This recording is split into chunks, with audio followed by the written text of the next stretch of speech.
자, 일단 첫 번째는 세리 A부터 할게요. 아탈란타 대 그리고 레체인가요? 레체 이렇게. 자, 일단 뭐 아탈란타랑 그리고 레체 결장자를 어느 정도 살펴보면은 뭐 아탈란타 같은 경우에 일단 뭐 주전 뭐 미드필더가 2명 정도, 그리고 수비수 뭐 1명 정도 지금 결장 상태이다. 이렇게 뭐 보셔도 되고, 반면 레체 같은 경우에 지금 주전 공격수 1명, 그리고 미드필더 1명 결장.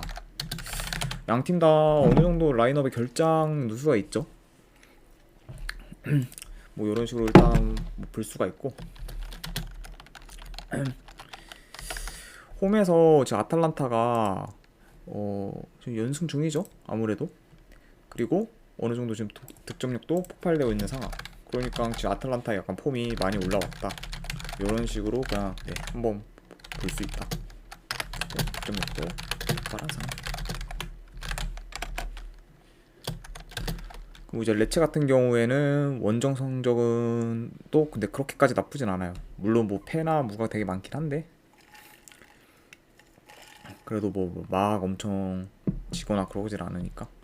그리고 이제 레체 같은 경우에도 뭐 이제 어느 정도 또 공수 밸런스가 자리 잡고 있다. 그쵸. 이제 이런 경우 있습니다. 하지만 물론 지금 뭐 엘체가 괜찮다고는 하지만 그래도 아탈란타의 지금 폼 자체가 너무 많이 올라와 있고, 그리고 아탈란타 역시 지금 이제 챔스권 경쟁을 계속 이어가고 있는데, 지금 한 경기 한 경기가 소중하다 보니까 요 경기 절대 대충 할 일은 없겠죠. 그쵸. 그래서 저는 이거는 그냥 약간 단순하게 봤어요. 아무래도 지금 뭐 아탈란타 같은 경우에도 한 경기 한 경기가 되게 승이 필요한 상태고, 왜냐면 챔스권을 경쟁하고 있기 때문에. 그래서 아탈란타 같은 경우 뭐 챔스권 경쟁을 하고 있기 때문에 이런 이제 이겨야 하는 경기들은 일단 지금 다 이겨야 되는 약간 상황. 이런 식으로 판단할 수가 있죠. 네, 그쵸. 그리고 뭐 지금 홈 그리고 레체 아탈란타면은 지금 분위기로서는 아무래도 아탈란타 쪽이 괜찮지 않을까 생각을 합니다. 분석 결과로는 아탈란타 승. 그리고 이거는 햄무랑 마헨 뭐 이제 여기서 선택을 해봐야 되는데, 저 같은 경우에는 이거는 배당 대비했을 때 한번 그 햄무 도전해보는 경기가 낫지 않을까 생각을 해요. 왜냐면 레체도 솔직히 그렇게까지 수비가 많이 안 좋지도 않고 어느 정도 뭐 이렇게 저력이 있는 팀이다 보니까 대승보다는 그냥 좀 배당 높여서 한번 햄무 도전해보시는 게 어떤지 추천드립니다. 그래서 아탈란타 승에 햄무로 한번 보도록 할게요, 이 경기는. 그럼 이제 두 번째 세리 A 경기, 피오렌티나 vs 엠폴리죠. 자, 피오렌티나가 직전 유로파 경기에서 좀 네, 이변이면 이변이죠. 이제 컨퍼런스에서 홈 브라가 상대로 4대 0으로 이겼습니다.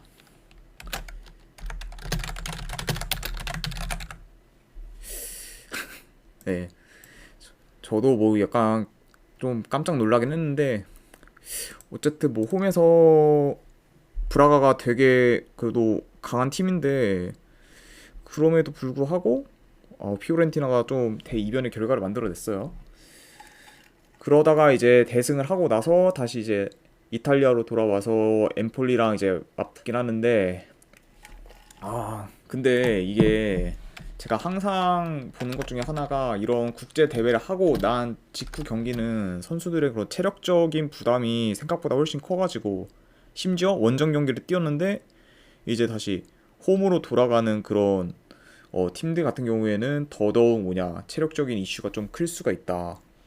네, 그렇죠. 이런 식으로 뭐 볼 수가 있죠. 그래서 이제 피오렌티나 같은 경우에 지금 3일도 거의 안 돼서 지금 포르투갈에서 왜냐면 브라가가 포르투갈이니까 경기를 뛰고 이제 이탈리아로 이동해 바로 뭐 거의 경기를 뛰어야 하는 상황이다 보니 컨디션 및 체력적 이슈가 어느 정도 영향이 있을 듯 싶습니다. 네, 그쵸. 그래서 지금 뭐 물론 당연히 피오렌티나가 더 좋아 보일 수는 있지만 꼭 이제 이런 국제 대회 이후의 경기는 좀 변수가 많이 터질 만도 하고, 그래서 약간 이런 걸 좀 어느 정도는 고려를 해야 된다. 네, 아예 뭘 이제 약간 좀 이런 피오렌티나랑 엠폴리의 약간 특성들을 살펴봤을 때 피오렌티나가 그래도 이점이 있어요. 피오렌티나가 강점 중에 이제 아무래도 공중볼 제공권이 엠폴리보다는 좀 더 좋아요. 공중볼 경합 뭐 제공권이라고 네, 말을 듣고, 그리고 아무래도 이제 이 제공권이 아무래도 좋다 보니까 코너킥 같은 그런 세트피스 공격을 할 때도 되게 유리하겠죠. 아무래도 이제 신체적 조건이 워낙 더 이제 엠폴리보다는 좋다 보니까 피스 공격이 이제 약간 이제 강점 중에 있는데, 엠폴리가 뭐 이제 약간 이런 공중볼 경합이나 안 그러면은 세트피스 수비에 어느 정도 취약하다. 자, 그쵸. 이런 식으로 볼 수가 있습니다. 물론 뭐 이런 특성 같은 거를 봤을 때 잠시만요. 어느 정도 피오렌티나가 공격 쪽에서 좀 이런 괜찮은 뭐 활약을 할 수도 있죠. 공격적인 면에서 네, 되게 좋다 보니까. 하지만 뭐 이제 최근에 뭐 근데 원정에서 엠플리 성적도 근데 그렇게 나쁘지 않기 때문에 네, 이거 같은 경우에는 지금 그러니까 한 가지 저는 약간 그거예요. 다 좋은데 이게 체력적인 이슈 3일도 안 돼서 지금 포르투갈에서 경기 뛰고 바로 이탈리아로 이동한 다음에 어느 정도 준비도 제대로 안 된 상태에서 바로 리그 경기를 뛰어야 되니까 이런 점을 고려했을 때 피오렌티나의 그런 배당 메리트는 많이 떨어지지 않나 생각을 해요. 그래서 저는 이 경기 같은 경우에는 그냥 뭐 고배당으로 그냥 뭐 엠폴리 프랜승 한번 뭐 도전해보거나, 안 그러면은 좀 더 약간 엠폴리 프랜승을 보니까 무승부나 역배 중에서 뭐 하나를 본다는 네, 뜻이겠죠. 그 중에서는 한번 무승부 네 한번 도전해보는 게 어떨지 싶고, 그리고 2.5 기준으로는 아무래도 언더를 볼게요. 네. 엠폴리도 뭐 그렇게 공격이 네 그렇게 뛰어나질 않는 경기고 않은 팀이고 하니까, 그래서 뭐 이제 엠폴리 프랜승 그리고 무승부 2.5 기준에서 이제 언더 이렇게 보도록 하겠습니다. 자,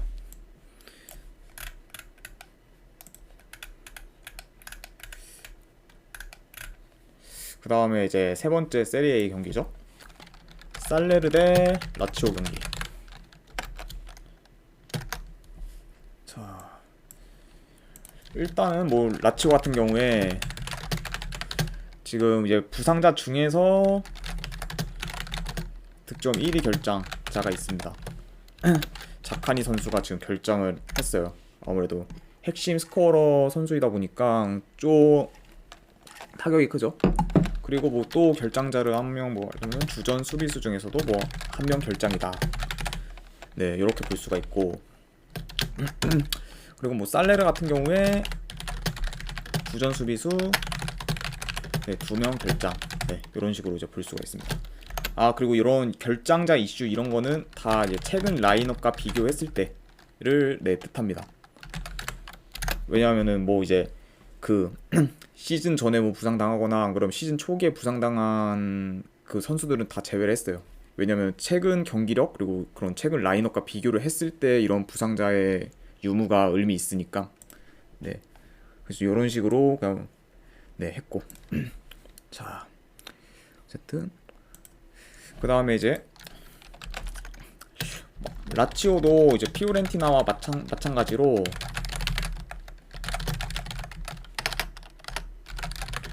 직전 유로파 컨퍼런스 경기를 뛰었죠. 근데 여기서 이제 라치오는 피오렌티나와 약간 좀 다른 점이, 피오렌티나 같은 경우에는 직접 다른 나라인 포르투갈까지 가서 거기서 이제 원정 경기를 뛰고 다시 이탈리아로 돌아간 건데, 라치오는 그래도 자국 이탈리아에서 홈 경기를 뛰고 나서 같은 이제 이탈리아의 그 지역인 이제 그 지역으로 이제 이동을 해서 이제 경기를 뛰는 거기 때문에 아무래도 이제 피오렌티나랑 비교를 하면은 어느 정도 체력적인 여유가 그래도 좀 있지 않을까, 네, 생각이 들어요.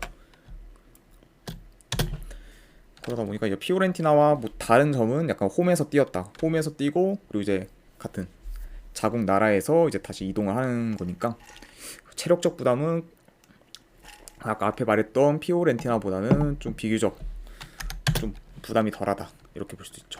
그리고 뭐 최근 살레르 같은 경우에 경기력이 좀 많이 처참해요. 지금 뭐 계속 거의 지고 있고, 그리고 경기를 이제 보면은 매 경기 실점 중이고, 홈에서도 지금 최근 승이 없는 상황. 네, 지금 이렇게 볼 수가 있죠.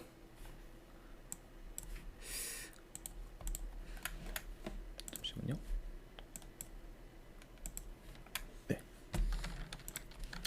거기다가 뭐 지금 그러다 보니까 지금 분위기가 안 좋은 살레르, 그 라치오 같은 경우에도 계속 뭐 지금 승이 없었지만 그 직전 경기 1대 0이라도 뭐 이겨가지고 어느 정도 분위기를 지금 환기시켰다는 점.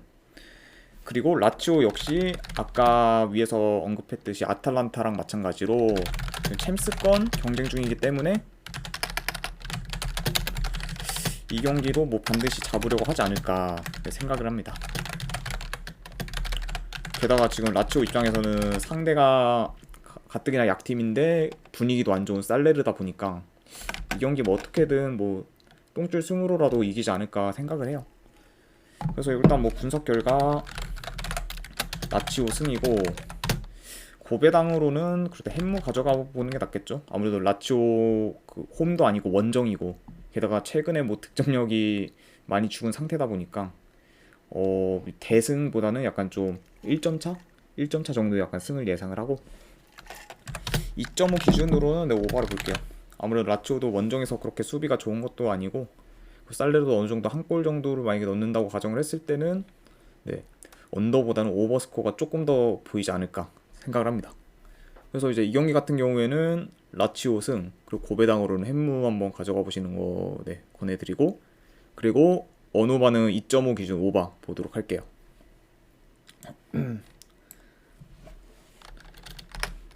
자, 네. 지금 네, 들어오신 분들 혹시 뭐 추천이나 뭐 즐겨찾기 한 번씩 눌러주시면은 네, 정말 감사하겠습니다. 감사합니다. 네, 바로 이제 세리에 A 경기 또 갈게요. 스페치아 대 유벤투스죠. 자, 일단 뭐 스페치아도 분위기적으로 봤을 때 분위기가 좀 많이 안 좋은 편. 고 지금 홈에서도 승리가 지금 꽤 오래된 상황.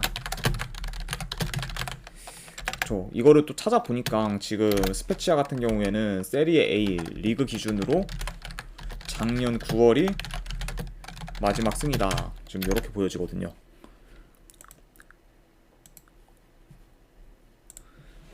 그쵸.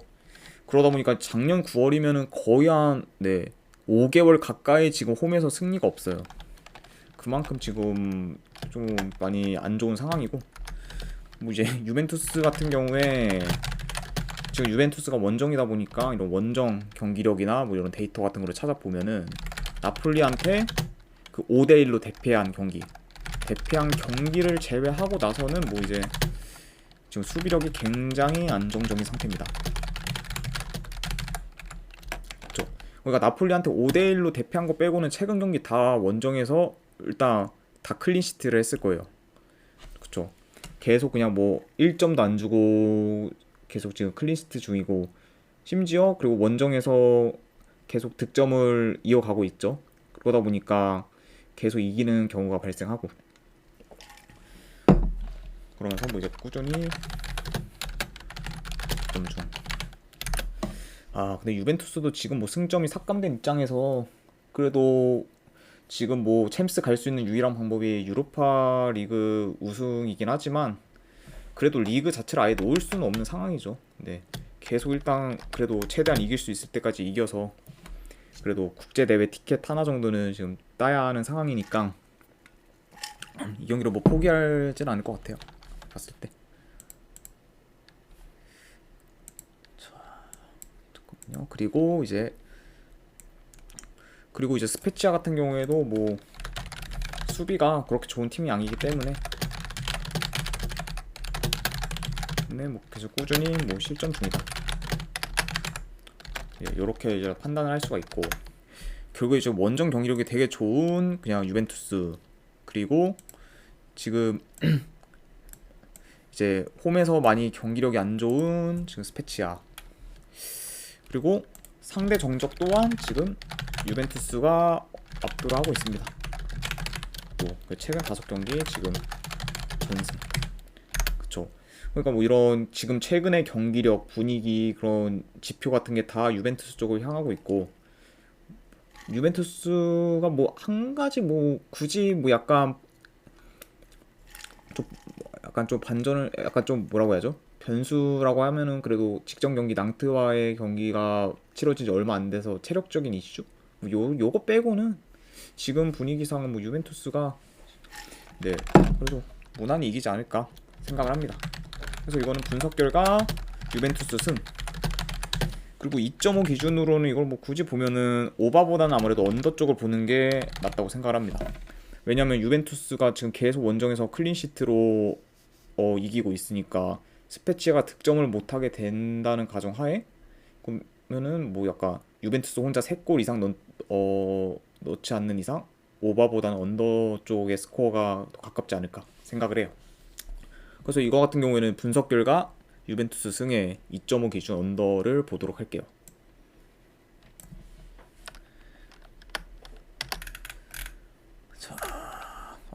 이 세리에 A는 벌써 이제 마지막 경기네요. AS 로마랑 베로나.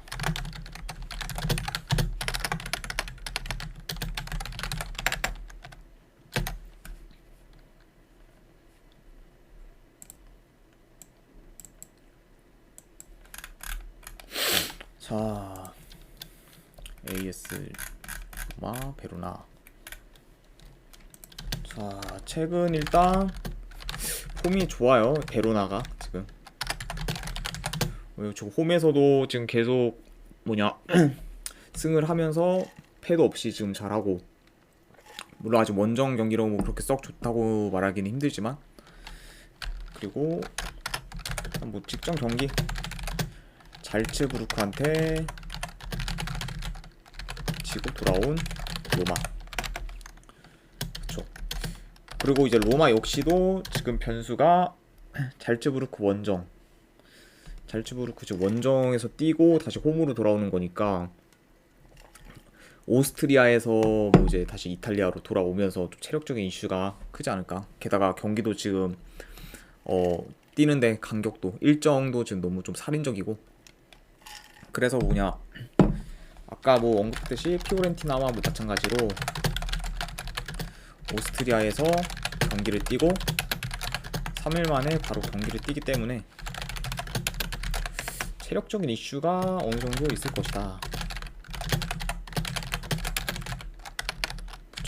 그래서 이게 항상 뭐 언급하듯이 국제대회 직후에는 거의 좀 약간 이런 강팀들의 그런 사이드가 좀 별로 좋아 보이진 않아요. 어떻게 봐도 이게 계속 비슷한 얘기를 하고 있는 것 같긴 한데 그리고 뭐 이제 로마의 지금 골잡이 선수 지금 디발라 선수죠. 디발라 선수가 지금 직전 경기 근육 부상을 이슈가 어느 정도 있어서 이슈가 좀 의심돼요. 이번 경기 일단 지금 출장이 의문이다. 지금 네 아무래도 이제 지금 로마에서 득점력을 약간 담당하고 있는 디발라 선수도 지금 이번 경기에 나올지 안 나올지도 모르죠. 이걸 농구로 치면 GTD라고 그러면 네 볼 수가 있는데 그래서 확실히 나오는지 안 나오는지는 몰라요. 그리고 나와도 근데 별로 못 뛰고 그냥 네 바로 교체되지 않을까 싶기도 하고 물론 뭐 그래도 이제 지금 봤을 때 로마 자체가 홈 경기력이 좋고, 그리고 원정 베로나는 그래도 홈에서는 어느 정도 지금 계속 증명을 하면서 그 옛날에 그 홈 베로나의 약간 그 위험을 조금씩 찾고 있지만, 이제 원정에서는 아직까지 홈에 비해서 경기력이 좀 좋지가 않다. 네, 이렇게 여겨집니다. 그러면은 이제 이거 같은 경우는 어떤 식으로 잡아가야 되냐, 분석 결과로 봤을 때, 자, 이거는 그냥 일반승 요런 거는 가기보다는 그냥 고배당으로 하나 선택하는 게 좀 현명한 경기인 것 같아요. 그러니까 로마가 지금 뭐 이긴다고 해도 대승보다는 약간 1점 차 쪽으로 이길 수도 있고, 안 그러면 베로나가 그래도 어느 정도 지금 비벼서 무승부 정도 할 수 있고, 약간 요 두 개 1점 차 내지한 무 정도가 가장 깔끔하지 않을까. 그래도 지금 AS 로마 홈에서 뭐 베로나가 이길 것 같은 그런 느낌은 안 들고, 왜냐하면은 베로나 자체가 지금 원정에서 경기력이 그렇게 썩 좋지도 않고 해서, 이거 같은 경우에는 그냥 하나 골라가는 경기로 가져가는 게 낫지 않을까 싶습니다. 그래서 AS 로마랑 이제 베로나 같은 경우에는 로마 햄무나 무 중에서 하나 선택하는 걸 추천합니다. 자, 일단 이제 세리에 경기는 다 끝났고, 이제 라리가 쪽 경기를 한번 분석을 해볼 텐데, 엘체 대 이제 에스파놀 경기.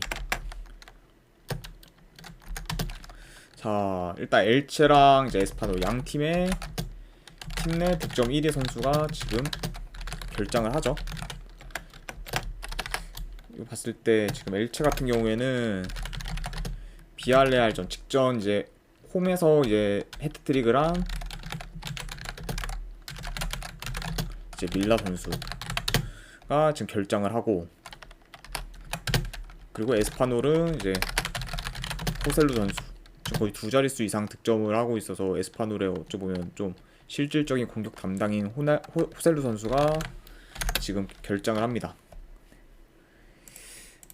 그리고 그러다 보니까 어느 정도 이런 믿을만한 골잡이들이 양 팀이 지금 없는 상태예요. 그리고 이제 양 팀의 약간 그런 경기 그런 방식 같은 경기 스타일을 한번 보면은, 그래도 보통 이제 롱볼, 뭐 크로스 위주의 약간 그런 지지부진한 약간 스타일. 그렇죠. 그래서 항상 이게 제 방송을 뭐 보신 분들은 아시겠지만, 약간 롱볼 크로스 위주가 전형적인 약팀의 경기 스타일이다.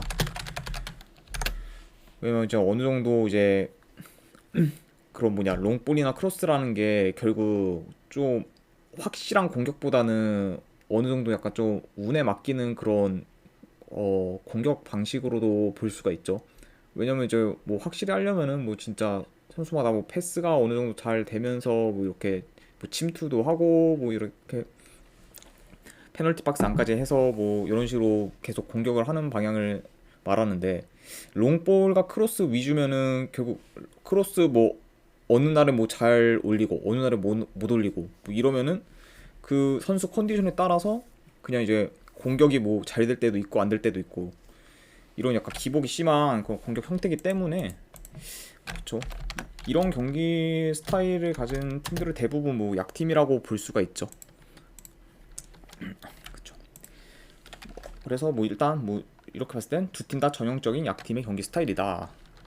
근데 그래도 지금 엘체가 홈이라는 점에서 뭐 직전 경기 레알 마드리드한테 대패를 하긴 했지만, 홈에서 그래도 엘체가 비알레알을 꺾은 거는 되게 크다. 굉장히 플러스 요소로 볼 수가 있다.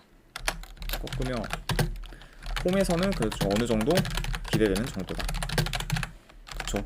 아무래도 계속 지금 홈에서 승이나 그런 게 없었는데, 이제 비알레알을 홈에서 꺾으면서 어느 정도 혈이 좀 뚫린 상태라고 볼 수가 있고, 뭐 이제 뭐 최근 뭐 상대적으로 봤을 때도 엘체가 뭐 에스파놀에 뒤처지는 건 없다 지금. 네, 요 정도로 봅니다.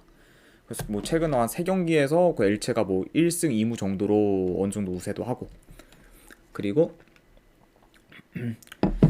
에스파놀 역시 좀 원정에서 승도 거의 없는 상태고, 엘체는 그래도 최근에 홈에서 어느 정도 분위기 반전을 깨한 거로 보면은 요거는 분석 결과로 봤을 때 엘체 프랜승을 보는 게 맞고,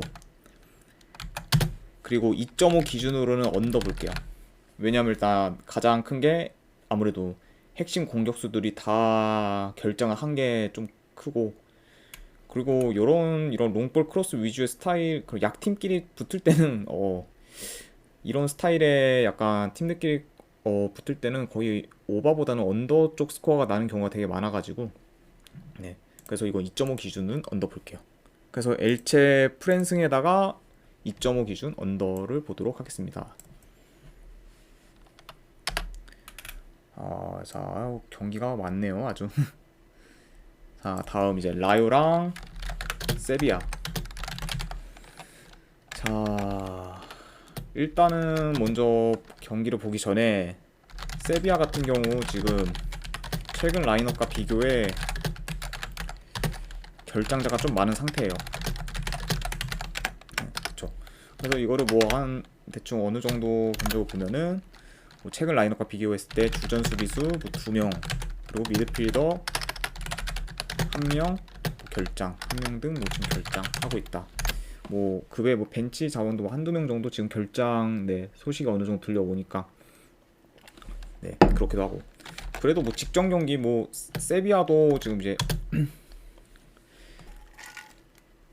호벤 상대로 이제 홈에서 3대0 대승을 했기 때문에 분위기 자체는 뭐 어느 정도 좀 올라왔다고는 하지만,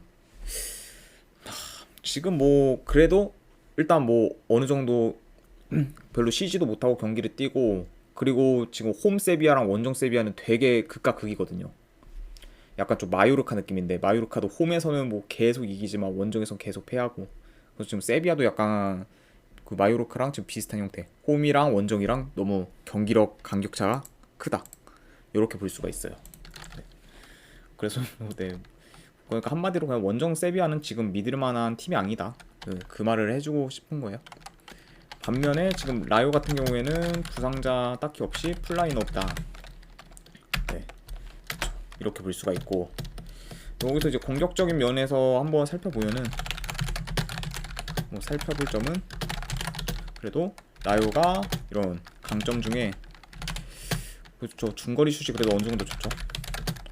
슛이 세비야에게 좀 효과적이지 않을까. 왜냐하면은 이제 세비야 같은 경우에는 이제 아까 이제 특히 원정 수비가 안 좋은데, 그 중에서 중거리 슛 수비에 많이 취약함. 그렇죠. 아무래도 그러다 보니까 좀 약간 세비야 같은 경우에는 이제 수비를 할 때 너무 중거리 슛에 대한 약간 오픈, 네, 오픈 기회를 좀 많이 줘서 상대한테 좀 중거리 슛 각도 많이 주고 그런 식으로 하다 보니까 아무래도 이제 라요의 약간 그런 강점 중 하나인 중거리 슛이 어느 정도 세비야에게 위협이 되지 않을까 생각을 합니다. 이 뭐 농구로 치면은 그거죠, 그냥. 네. 3점 그냥 오픈 찬스 계속 그냥 준다고 하는 건데. AA1010751628님 별풍선 20개 감사합니다. 이거 AA, 네, AA님 감사합니다. 네, 바로 그러면은 그 조합본 보내드리도록 할게요. 잠시만요.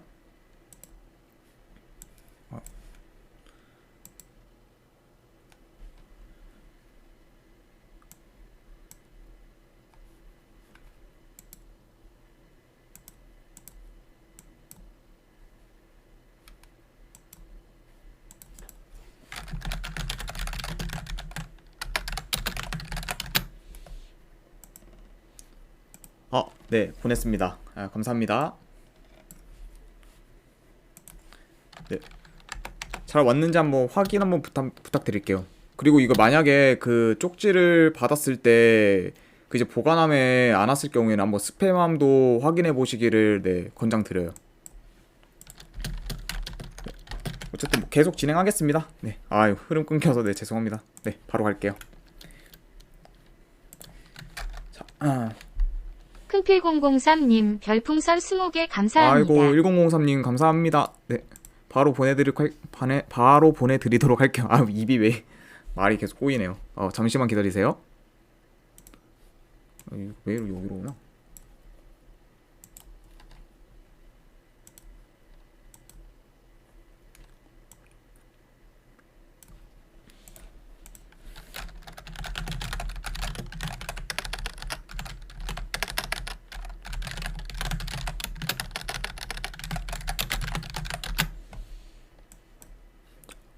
네, 보내드렸습니다. 네, 한번 네, 확인해 보시면은 네, 감사하겠습니다. 네. 어쨌든 뭐 계속 이제 얘기를 드리면은 네, 네, 제가 더 감사합니다. 네, 아유, 네, 오늘도 좋은 결과 있으시길 바랄게요. 네, 감사합니다. 자, 어쨌든 뭐 이제 원정 수비가 안 좋은데 그중에서 중거리 수비에 좀 많이 취약한 면모를 보인다. 네, 그게 아무래도 이제 지금 세비야의 좀 라요 상대로 많이 약한 점 그런 걸 봤을 때 결국에는 뭐 이렇게 분석 결과로 봤을 때는 라요 승에다가 햄무 그리고 2.5 기준으로는 네, 오버를 볼게요. 아무래도 언더보다는 그래도 라요도 지금 세비야 원정 상대로 어느 정도 득점을 하고 세비야 뭐 또한 뭐 그렇다고 뭐 득점력이 뭐 최근에 터진 것도 감안해서 어느 정도 득점을 할 수 있는 그런 저력이 있는 팀이다 보니까 2.5 기준으로는 그래도 오버를 한번 보는 게 낫지 않을까 생각합니다. 그래서 이제 이 경기는 그 라요 승, 햄무에 그리고 2.5 기준 오버 보도록 할게요. 자, 이제 다음 경기 들어가 보도록 하겠습니다. AT 마드리드 vs 빌바오. 자, 지금 AT 마드리드 주전 수비수가 한 명 결장. 네. 그리고 빌바오도 주전 미드필더 한 명 결장. 근데 이 선수는 아마 이제 많이들 아실 거예요. 안드레 에레라 선수. 그래서 맨유 경기를 좀 많이 보신 분들은 좀 약간 친숙한 선수일 텐데 어쨌든 뭐 안드레 에레라 선수가 뭐 부상이다. 네, 그래서 뭐 이제 양 팀의 약간 결장자 정보는 대충 이렇고 그리고 뭐 최근 뭐 양 팀 다 기세는 나쁘지 않아요. AT 마드리드도 뭐 직전 경기 퇴장당해가지고 이제 셀타비고 상대로 이제 1대0으로 이기고 약간 이거는 뭐 분석가는 좀 상관없는 얘기긴 한데 AT 마드리드가 그 경기를 좀 이기지만 않았어도 승무패 등수가 좀 더 높아졌을 텐데 좀 아쉬웠습니다. 저 솔직히 퇴장당해가지고 이거 뭐 분명히 뭐 셀타 비고가 네 최소한 뭐 무승부는 하지 않을까 생각을 했었는데 마지막에 그 골을 못 지켜가지고 셀타 비고가 네 좀 약간 네 아쉽긴 했어요. 그거는 네 이건 뭐 개인적인 뭐 사적인 의견이니까 네 사견이니까 네 어쨌든 뭐 계속 진행을 하면 일단 양 팀 다 기본적으로 수비가 탄탄하고 좀 안정적인 그러니까 너무 공격적이기보다는 그래도 안정적인 플레이를 하려는 경향이 지금 크죠 아무래도. 네 그리고 약간 보통 스타일이 이래요 이게. 그리고 AT 마드리드 빌바오 뭐 이제 그래도 저희가 이제 생각하는 기본 이미지 자체가 일단 수비가 굉장히 좋다. 그리고 둘 다 원정은 좀 믿음이 안 간다. 약간 이런 느낌이죠. 어쨌든 뭐 약간 수비도 탄탄하고 안정적인 플레이를 하려고 한 경향이 크다라고 하면 이거를 뭐 굳이 농구로 뭐 비유를 하자면 뭐 농구로 치면 약간 지공 느낌? 그쵸? 그러니까 바로바로 계속 뭐 이제 수비 안 하고 공격하는 그런 스타일이 아니라 그냥 어느 정도 지공을 하고 그러면서 뭐 시간 다 쓰고 그 진짜 침착하게 공격하는 스타일. 네, 이런 스타일로 네, 볼 수가 있습니다. 그러다 보니까 이거는 뭐 어디 한쪽이 뭐 크게 이기거나 그럴 것 같지도 않고 그리고 뭐 그러면 상대 전적까지 한번 찾아봤을 때 뭐 최근 5경기 기준 빌바오가 3승 뭐 1무 1패로 무세하다. 네, 뭐 요 정도까지 뭐 살펴볼 만하네요. 그러니까 지금 AT 마드리드가 홈인데 그래도 상대 전적으로 봤을 때 빌바오가 그래도 좀 AT 마드리드 상대로는 어느 정도 좀 강한 게 있다. 네, 이렇게 판단할 수가 있습니다. 그래서 분석 결과는 일단 이거 같은 경우에는 그냥 네 무승부만 볼게요. AT 마드리드 무승부. 이거 네 그냥 그 핸디나 그런 거는 안 보고 그냥 무승부? 딱 한번 무승부 한번 잡아보기 좀 괜찮을 만한 경기. 무승부 도전 경기 괜찮고, 무승부로 보니까 아무래도 2.5 기준으로 언더를 보죠. 그쵸. 그러니까 무승부로 본다는 그런 스코어가 0대0 아니면 1대1 정도가 가장 이상적이지 않을까.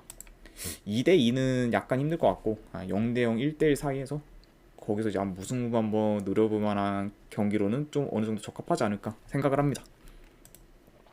그래서 이제 이거 같은 경우에는 지금 AT 마드리드의 무승부 한번 도전 경기 2.5 기준으로는 언더를 보도록 할게요. 자, 그 다음에 바르셀로나 대 카디스. 이것도 이제 스페인 라리가 경기 마지막 경기죠. 자, 일단 카디스 같은 경우에는 홈이랑 원정 경기력 차이가 많이 나는 팀이다, 이렇게 볼 수가 있어요. 그쵸.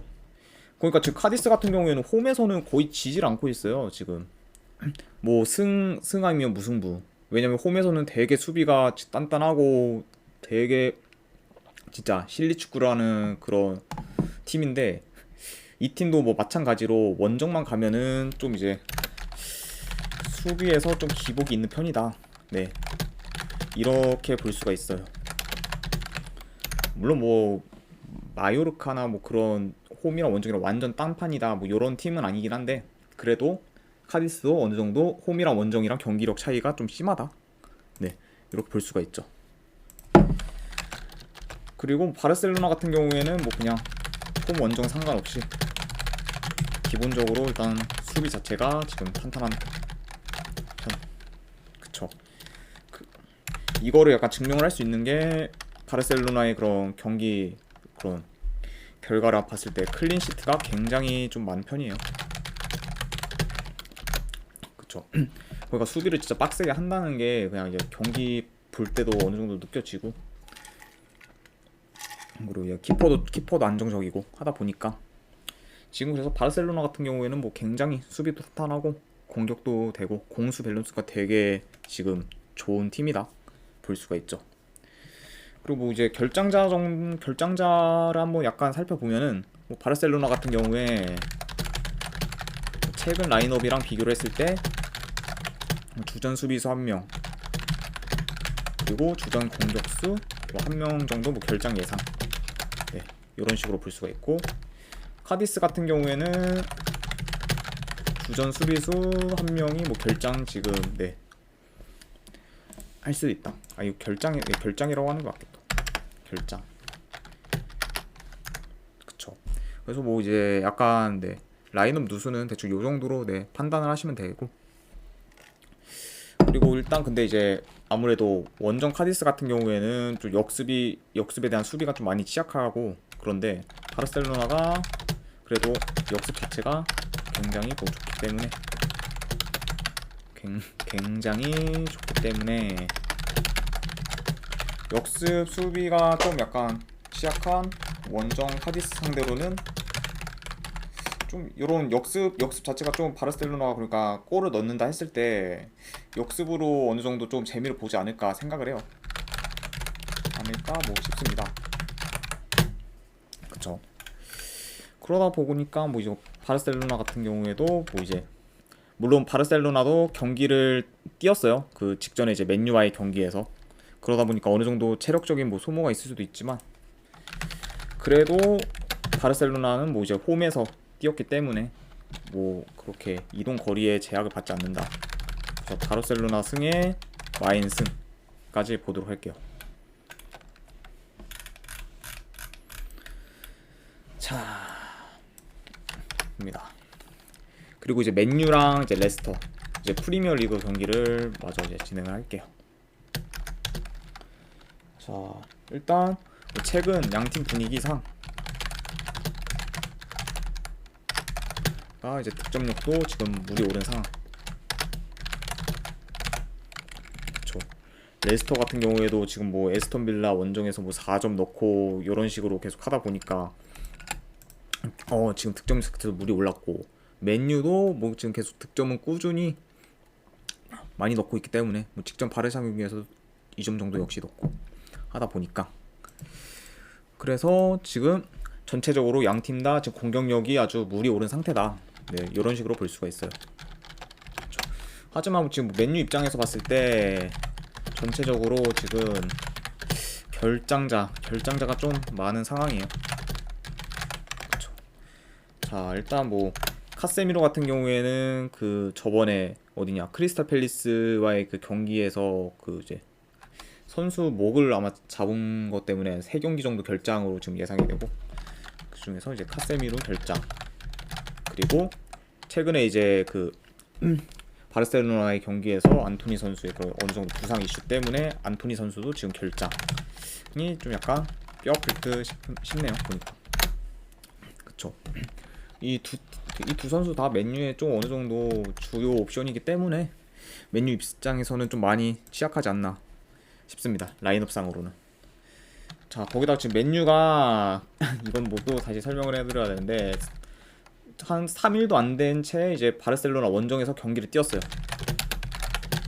그 곧바로 지금 경기를 하는 거라 체력적 부담도 지금 어느 정도 있을 듯 싶네요.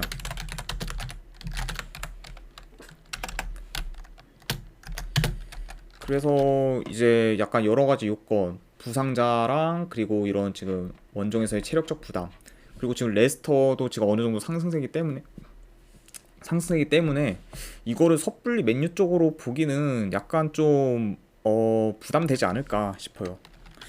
그래서 이거 같은 경우에는 저는 그냥 한번 과감하게 분석 결과, 이게 승패를 보자면은 레스터 프랜승 쪽 지금 워낙 물이 올랐기 때문에 아무래도 레스터 프랜승 쪽이나 2.5 기준으로는 뭐 오바를 봐야죠. 지금 최근에 양 팀의 공격력 폼이나 그런 거를 다 봤을 때는 언더 보기는 되게 힘든 경기지 않을까 싶어요.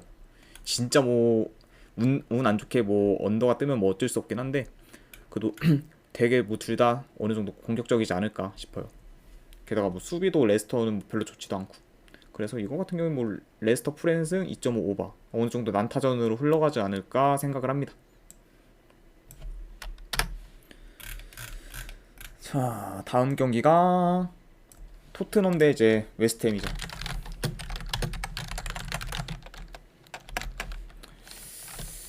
자, 양 팀 지금 어느 정도 결장자가 있는 상태야. 이제 토트넘 같은 경우에는 뭐 이제 주전 키퍼 한 명이 요리스죠. 그리고 미드필더는 지금 3명 결장. 그래도 지금 뭐 호이비에르가 뭐 돌아올 것 같아서 뭐, 그 다음에 이제 미드필더 한 명이 돌아오기 때문에 뭐 어느 정도 괜찮긴 하지만, 그래도 여전히 지금 미드필더 쪽에 손실이 되게 많다. 중원에서의 약간. 그러다 보니까 이런 중원에서의 약간 결장자가 많다 보니까 저번에 이제 밀란과의 경기에서도 좀 힘을 많이 못 써서 결국 패배를 했죠.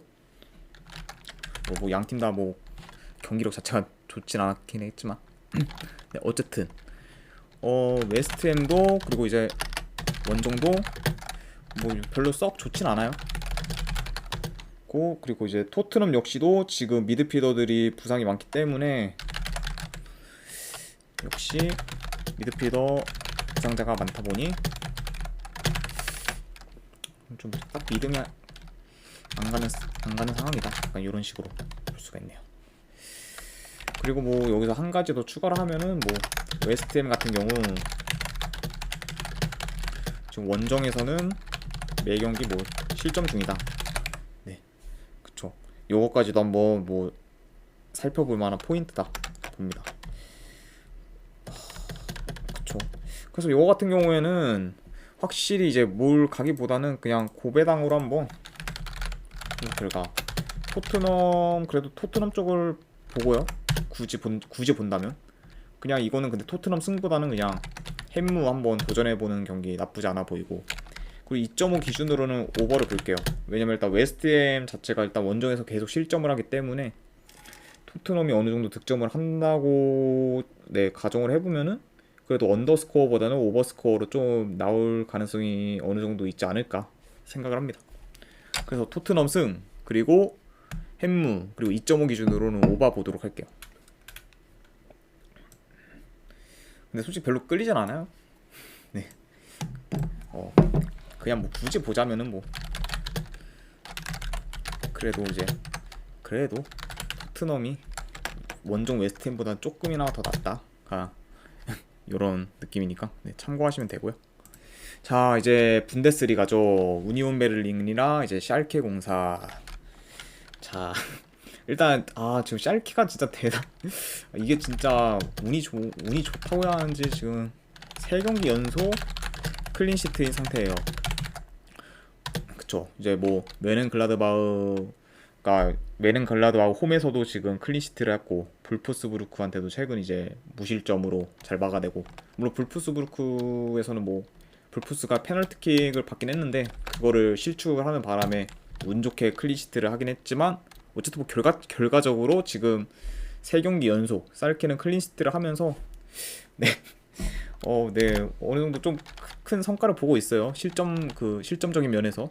근데 지금 뭐 샬케가 안타까운 게 3경기 연속 클린시트이긴 하지만 그만큼 지금 공격력 자체도 많이 클린한 상태예요. 공격력도 지금 득점 자체가 없어요. 그냥 계속 지금 3경기 0대0, 0대0, 0대0. 공격력도 클린하고 지금 수비력도 이제 어느 정도 좋아서 클린시트를 하는 상태. 그런 상태고, 그리고 이제 우니온 같은 경우에 직전 뭐 아약스 원정을 뛰고 바로 이제 홈에서 경기를 뛰어야 하는 상황. 이 국제 대회 이게 직후라서 이거 맨날 뭐 말을 안 할 수가 없는데, 결국에 이제 원정 뛰고 3일도 안 돼서 경기를 바로 뛰다 보니까 체력적 부담도 우니온은 있을 수밖에 없어요. 그러다 보니까 오늘 뭐 경기력이 진짜 별로 안 좋아도 어느 정도 감안을 해야 된다. 물론 뭐 결과는 까봐야 알 수 있겠지만, 뭐 결장자는 뭐 양 팀 다 뭐 큰 결장자가 없다 보니까 이거는 결장자 쪽은 패스를 하고, 근데 이제 전체적으로 지금 뭐 우니온 같은 경우나 샬케 같은 경우나 템포 자체가 빠르진 않을 것 같아요. 왜냐하면 지금 샬케도 솔직히 뭐 공격 전개도 그렇게 좋지도 않고, 그리고 뭐 워낙 뭐 템포 빠르게 하는 스타일도 아니다 보고, 그 우니온 같은 경우에도 지금 아약스 원정 뛰고 체력적 부담이 어느 정도 있기 때문에 엄청 뭐 공격적으로 하기보다는 좀 템포 조절하면서 그냥 편하게 그냥 운영하면서 그냥 경기를 하지 않을까 싶어서 이렇게 보고, 그리고 지금 뭐 샬케 그런 득점력 저조, 수비력 안정화 샬케랑 좀 많이 안 어울리긴 한데, 어쨌든 뭐 최근 그런 흐름을 무시할 수는 없으니까 어쨌든 수비력이 어느 정도 안정화된 샬케랑, 그리고 우니온 같은 경우에도 그렇게까지 공격적으로 할 것 같진 않기 때문에 약간 저득점 양상으로 가지 않을까 생각을 해요. 그래서 이거 분석 결과로는 이거는 그냥 그래도 승패를 봐야 된다면은 우니온 베를린 쪽을 봐야 되겠죠. 왜냐면 지금 밀란이래. 이제 미넨이 어제 경기에서 지금 메넨 글라드바흐한테 져가지고 지금 이제 다시 승점 차가 1점 차가 됐어요 지금. 게다가 미넨은 지금 한 경기 더 치는 상태고, 그러다 보니까 지금 우니온 베를린이 이 경기 이기면 다시 1위를 탈환하는 거거든요. 그래서 이제 우니온 베를린 입장에서는 뭐 이 경기 그래도 반드시 잡으려고 하지 않을까 생각을 해서 우니온 베를린 승을 보고, 2.5 기준으로는 이거는 언더 볼게요. 아무래도 언더를 본다는 이유는 아까 위에서 언급했듯이 뭐 템포 자체도 빠르지 않을 뿐더러 양 팀 다 지금 우니온도 그렇고 샬케는 뭐 공격적으로 하고 싶어도 공격 자체가 제대로 전개가 안 되는 팀이기 때문에 이런 거를 다 고려했을 때는 약간 저득점 양상으로 가지 않을까 생각을 합니다. 그래서 이거는 이제 우니온 베를린 승의 2.5 기준으로는 언더 보도록 할게요.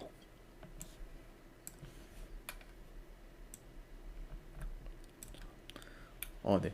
혹시 뭐 이제 분석이 괜찮다 뭐 싶으시면은 추천이나 뭐 즐겨찾기 한 번씩 해주시면 감사하겠습니다. 자, 다음 경기 이제 잠시만요. 아이고야. 도르트문트랑 이제 헤르타 베를린 경기죠.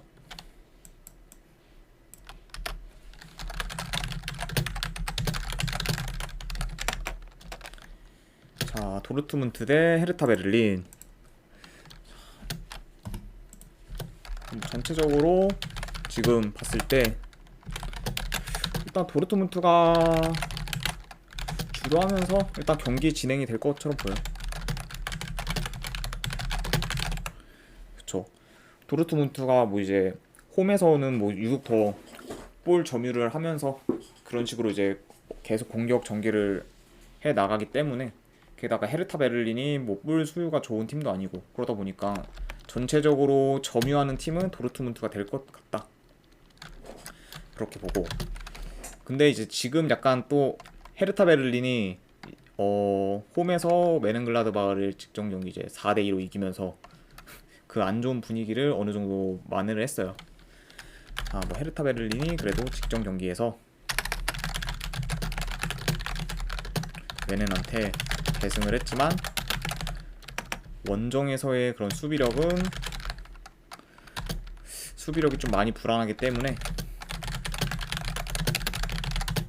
이게 지금 경기력 자체는 아직 믿기가 좀 그렇다.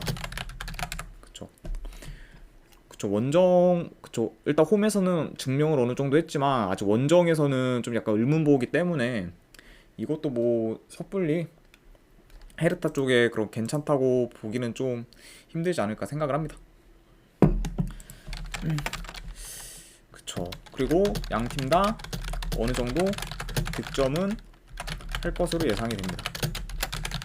왜냐하면은 이제 헤르타 베를린도 좀 약간 공격적인 스타일이고 도르트문트도 뭐 이제 거의 가장 이제 공격 중의 강점인 이제 침투 공격이 좀 뛰어나기 때문에 좀 침투 수비에 약간 헤르타가 어느 정도 고전하지 않을까 생각을 해요. 그러다 보니까 뭐 이제 둘 다 어느 정도 만약에 이제 공격적으로 하다 보면은 아무래도 저득점보다는 좀 난타전으로 이어지지 않을까 조심스럽게 한번 생각을 해봅니다. 그렇죠. 그리고 이걸 약간 좀 더 보는 게 뭐 헤르타 역시도 뭐 공격 기회에 비해 지금 득점이 아쉬웠긴 했는데 직전 경기 메넨글라드바 상대로 다득점을 하면서 어느 정도 이제 공격에 좀 털이 뚫리지 않았을까 생각을 합니다. 물론 뭐 오늘 결과를 한번 까봐야 알긴 하겠지만 그래도 직전 퍼포먼스를 무시하기는 힘들다 보니까 헤르타도 어느 정도 도르트문트 상대로 득점을 할 수 있지 않을까 조심스럽게 예상을 해볼게요. 그러면 이제 분석 결과를 보자고 하면은 그래도 이거는 도르트문트 승을 봐야죠. 아무래도 지금 홈에서 도르트문트는 계속 연승 중이고, 그쵸. 그게 원정 헤르타 베를린이 저지할 것 같은 느낌도 안 들고 도르트문트 승. 그리고 이것도 그래 마인승 보는 이유는 이제 헤르타 베를린의 수비력, 그리고 도르트문트가 그래도 홈에서 어느 정도 득점력이 되게 크기 때문에 그래도 이거를 뭐 굳이 핸디로 보자면 마인승. 그리고 3.5 기준으로는 오버 보도록 할게요. 헤르타도 어느 정도 공격의 혈이 뚫리다 보니까 도르트문트 상대로 뭐 어느 정도 득점을 할 수 있지 않을까 생각을 해서 도르트문트 승, 마인승. 그리고 언오바 쪽을 뭐 여쭤보신다면은 뭐 3.5 오바 이런 식으로 보도록 할게요. 자, 다음 경기는 이제 레버쿠젠 대 마인츠 경기죠. 자, 레버쿠젠도 지금 일단 모나코랑 경기를 뛰었는데 뭐 그거에 앞서서 일단 팀 내 득점 1위 디아비 선수가 결장을 합니다. 그쵸. 아무래도 지금 결장자가 있네요. 보니까 레버쿠젠도. 근데 이제 팀 내 지금 득점 1위가 결장을 하다 보니까 전체적으로 그러면은 지금 공격이 좋은 레버쿠젠이라도 조금 영향이 있지 않을까 생각을 해요. 그쵸. 그리고 이런 약간 전체적으로 봤을 때 레버쿠젠이 마인츠에 비해 제공권은 좀 많이 좋지 않아요. 레버쿠젠 자체가 그래도 이제 좀 약간 신체적으로 조금 약간 좀 아담한 선수들이 많이 뛰다 보니까 제공권 자체는 좀 많이 밀릴 텐데, 그래도 마인츠 자체가 측면 수비가 약하다 보니 약간 측면 공격이 강한 레버쿠젠이 어느 정도 재미로 보지 않을까 생각을 하네요.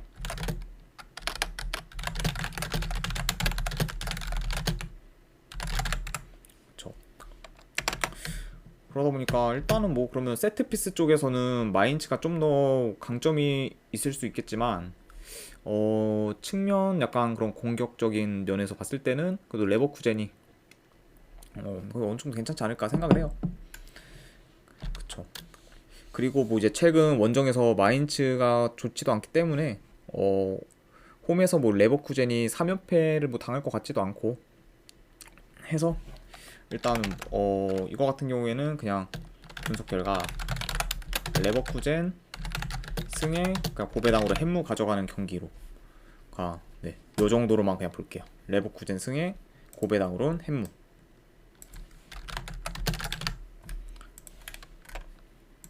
자, 분데스리가도 이제 다 끝났네요. 그러면 이제 리그앙인 파리 생제르맹 대 이제 릴, 요 경기도 이제 진행하겠습니다. 자, 일단 지금 최근 미넨전까지 지면서 3연패인 파리 생제르맹. 그쵸. 그러다 보니까 지금 분위기가 굉장히 안 좋아요. 파리 생제르맹이 어느 정도 지금 계속 지고 있고,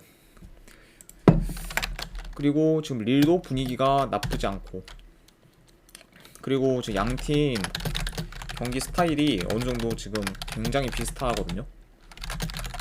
면이 좀 많은. 이거 봤을 때 경기 스타일이 대충 어떻냐 싶으면은 일단 뭐 릴이든 파리 생제르맹이든 약간 점유율 축구를 약간 좀 어느 정도 하고 있고, 그리고 좀 어느 정도 패스도 많고, 그리고 공격 진행도 중앙부터 이제 공격을 전개를 합니다. 약간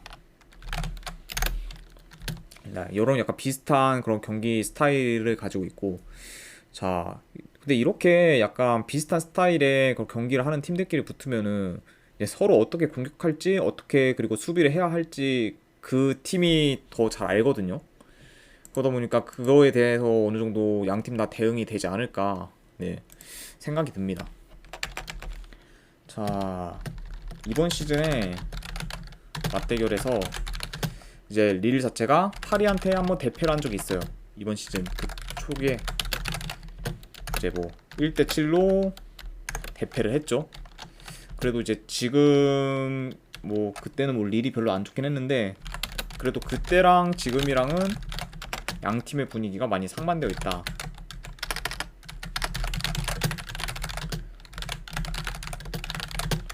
그래서 이번 경기는 지금 분위기 안 좋은 파리 생제르맹 상대로 어느 정도 좀 비빌만 하지 않을까 생각이 듭니다. 그쵸.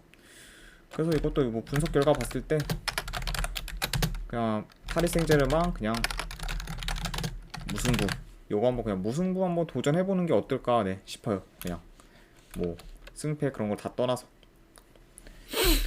그래서 이거 같은 경우는 파리 생제르맹 무승부 한번 고배당 도전해보는 경기로 가져가 보는 게 어떨까 생각합니다.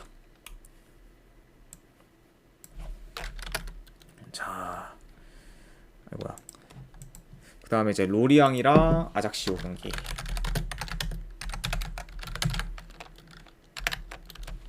자, 아작시오 같은 경우 주전 공격수 그리고 미드필더, 수비수 각각 지금 한 명씩 결장 중이다.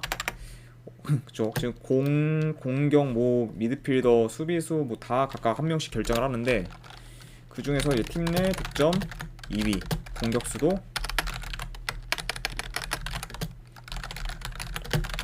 결정 상태이다. 네, 그렇죠. 그러다 보니까 어느 정도 지금 핵심 스코어러 선수까지 결정을 하다 보니까 득점력에 좀 많이 영향을 주지 않을까 생각이 들어요. 물론 이제 로리앙 같은 경우에는 최근 그제 라인업이랑 비교했을 때 결장자는 딱히 없어요. 하지만 지금 로리앙은 가장 큰 게 팀 내 득점 1위인 모피 선수가 니스로 이제 이적하면서 전력이 좀 많이 약화된 상황이긴 해요.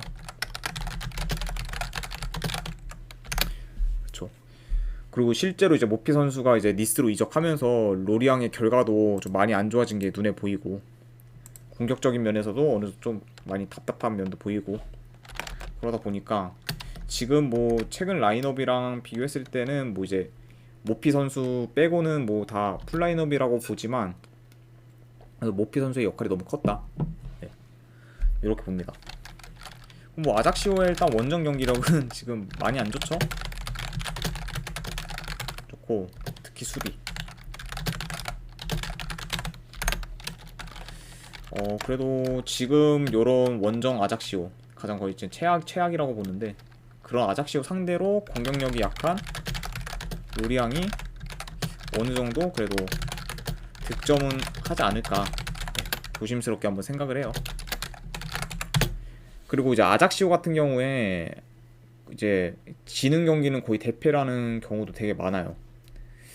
그쵸. 그러니까 뭐 진짜 말 그대로 그 이제 먼저 선취 실점을 한다.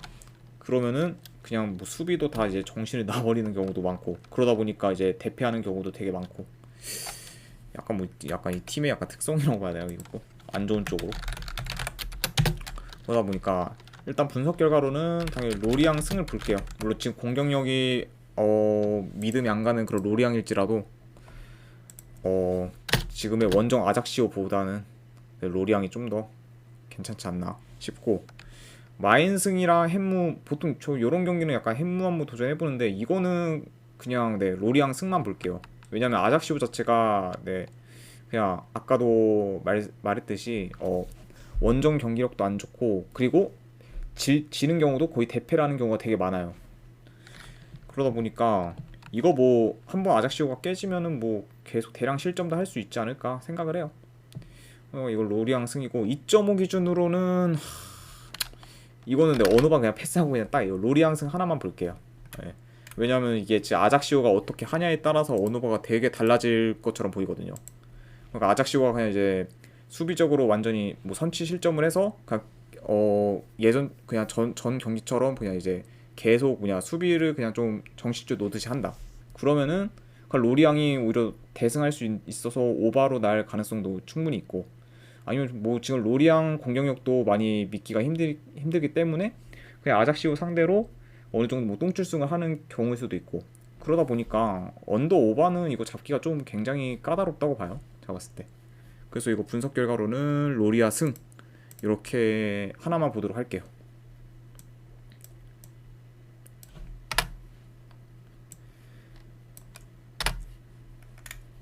자, 다음 경기가 이제 트루아 대 몽펠리에. 자, 일단 뭐 양팀 다 최근 라인업이랑 비교했을 때 뭐 큰 결장자는 없다, 이렇게 보여지고, 그리고 공격적인 면을 봤을 때는 일단 이제 몽펠리에 자체가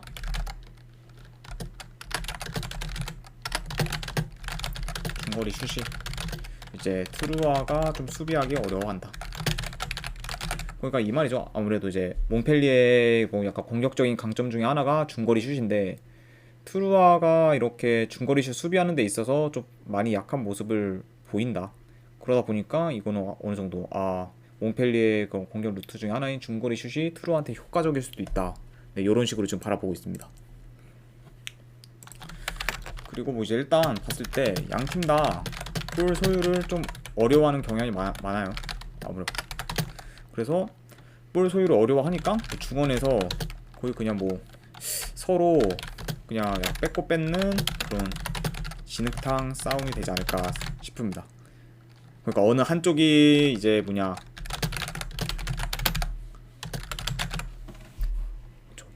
어느 한쪽이 뭐 이제 그냥 공을 가지면서 그냥 주도하기보다는 그냥 서로 이제 중원에서 그냥 뺏고 그냥 뺏기고 공도 뭐 조금 전개하다가 그냥 뺏기고 약간 이런 식으로 약간 되지 않을까. 네, 뭐 조심스럽게 한번 생각을 해봅니다. 그리고 이제 트루아가 뭐 이제 지금 뭐 수비력이 좀 많이 안 좋아요. 지금 트루아의 수비가 많이 안 좋은 점. 그리고 그래도 이제 원정에서는 지금 몽펠리에가 어느 정도 좀 네, 결과나 이런 경기력을 보여주고 있기 때문에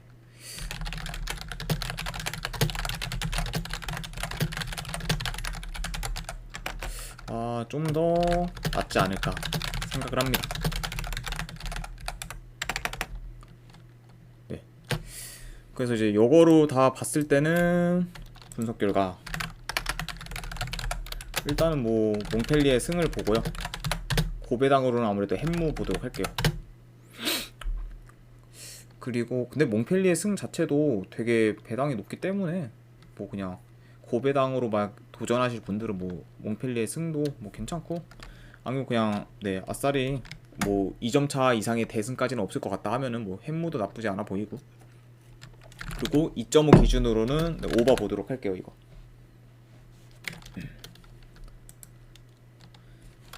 그래서 몽펠리에 승, 햄무, 그리고 2.5 오바. 네, 이렇게 보도록 하겠습니다. 자, 다음 경기 브레스트 대 그리고 모나코. 자, 일단 레버쿠젠 원정에서 승리한 후 프랑스로 돌아와 이제 원정 경기를 치르는 모로코죠. 모로코래. 모나카죠. 모나코죠.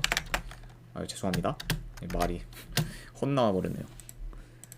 자, 원정을 치르고, 근데 지금 양 팀 다 지금 페이스가 좋아요. 그리고 이제 특히 모나코 같은 경우 월드컵 휴식기 이후로 패가 없는 상황입니다. 되게 잘 나가고 있죠. 그러니까 그만큼 지금 월드컵 휴식기 이후로 패가 없다는 거는 결국 홈이랑 원정이랑 경기력 차이가 심하지 않다. 홈이든 원정이든 기복 없이 지금 잘하고 있다. 이런 걸 어느 정도 반증해주는 말이지 않을까 싶습니다. 자, 양팀 이런 공격적인 면이나 그런 거 봤을 때는 모나코가 세트피스 수비가 약해요. 이렇게 뭐 브레스트의 약간 강점인 세트피스가 어느 정도는 효과적일 수도 있고, 그렇다고 해서 뭐 모나코도 뭐 이제 중거리 슛이 좋은데 브레스트가 중거리 슛 수비가 좀 많이 약하기 때문에 어느 정도 효과적이지 않을까 생각을 합니다.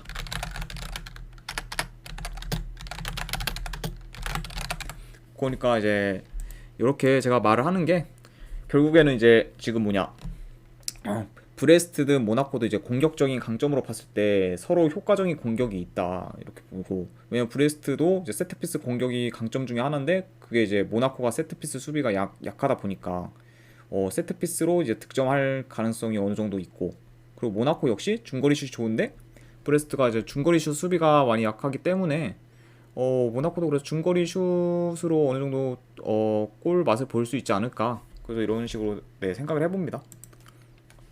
그렇죠. 그리고 지금 근데 한 가지 약간 좀 찜찜한 거는 아무래도 모나코 역시 그 3일 정도, 네, 3일 채 안 되게 레버쿠젠 독일 원정에서 이제 경기를 뛰고 와서 이제 바로 경기를 뛰는 거거든요. 프랑스로 돌아와서. 그러다 보니까 뭐 이제 계속 언급했듯이 체력적인 이슈나 컨디션 이슈가 있을 수 있다. 이거는 좀 감안해야겠다 싶어요. 하지만 지금 뭐 이제 모나코 같은 경우에 패가 없다 보니까 함부로 지금 모나코 패 쪽을 보기는 좀 힘들고, 이거는 그래서 그냥 고배당으로 햄무나 무 중에서 하나 선택을 하는 게 낫고, 그리고 2.5 기준으로는 오바 볼게요. 아무래도 둘 다 어느 정도 공격적인 그런 면모가 좀 잘 보이니까, 공격력이 어느 정도 좋다 보니까. 그래서 이거 모나코 햄무나 무 그리고 2.5 기준으로 오바 보도록 하겠습니다.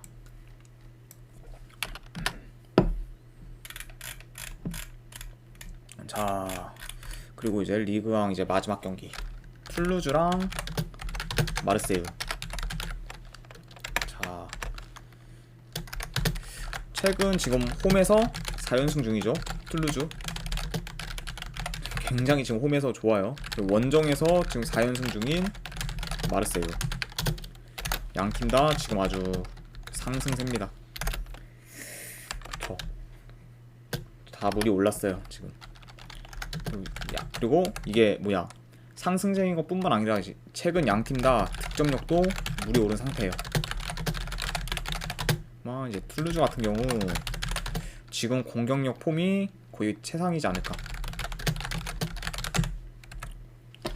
왜요? 거의 이기는 지금 툴루즈 경기로 보면은 3골 이상이 되게 많고, 그러다 보니까 지금 공격의 혈이 아주 제대로 터졌다. 그게 아주 그냥 지금 눈에도 다 보인다, 이렇게 지금 판단을 할 수가 있고, 게다가 요 두 팀 툴루즈나 뭐 마르세유 같은 경우에는 마르세유도 득점을 잘 하니까 그거 중에 이제 득점을 많이 할 수 있는 게 공격 루트 자체가 굉장히 다양해요. 그러니까 뭐 어느 팀처럼 그냥 뭐 무지성 크로스를 올리면서 그냥 공격을 한다, 그냥 뭐 침투만 하면서 공격을 한다, 그러니까 이런 식으로의 그런 약간 단순한 공격 패턴이 아니라 진짜 뭐 상황에 맞게 뭐 침투가 안 되면은 그냥 뭐 이제 다른 방법으로 뭐 개인기로 뭐 뚫는다든지 중거리 슛을 한다든지, 그렇게 다양하게 적재적소로 공격을 할 수가 있다 보니까 득점력도 좀 많이 나오고 굉장히 지금 괜찮지 않나 싶습니다, 그 공격이. 그래서 여러 공격 방식으로 봤을 때 골이 터질 가능성이 있다, 이렇게 볼 수가 있네요. 그리고 이건 뭐 양팀 다 지금 골 결정력도 좋은 편이죠. 그쵸. 그러다 보니까 이거 분석 결과 승패, 그래도 이거를 승패를 보자면은 마르세유 승을 볼게요. 마르세유 승. 그래도 이제 하나 뽑으면, 그래도 아무래도 지금 마르세유가 지금 2위기도 하고 파리가 지금 최근에 계속 어느 정도 흔들리고 있기 때문에 지금 이기려고 되게 아무래도 좀, 그러니까 물론 둘 다 뭐 승이 되게 중요하긴 하지만 마르세유 쪽이 어느 정도 더 간절하지 않을까 생각을 해서 마르세유 승을 보고, 이거는 근데 햄무 마인승은 개인적으로 이런 경기는 제가 피할게요.